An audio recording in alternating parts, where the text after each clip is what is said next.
বাড়িতে বসেই ভোট দিলেন ৯৩ বছর বয়সের উছলপুকুরির বৃদ্ধা ধনেশ্বরী রায়।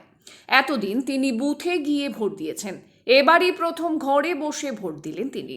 ধনেশ্বরীদের মতো বয়স্ক ভোটারদের জন্য নির্বাচন কমিশন ঘরে বসেই ভোটদানের ব্যবস্থা করে দিয়েছে এবার। ৮৫ বছর কিংবা তার বেশি বয়সের ভোটাররা ঘরে বসে ভোটাধিকার প্রয়োগের সুযোগ পাবেন। ৪০% বেশি শারীরিকভাবে অক্ষম ভোটাররাও এবার বাড়িতে বসেই ভোট দিতে পারবেন।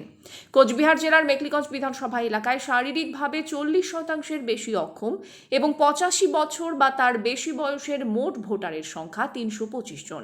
এই বয়স্ক ভোটারদের ভোট গ্রহণ শুরু হলো সোমবার থেকে, চলবে মঙ্গলবার পর্যন্ত।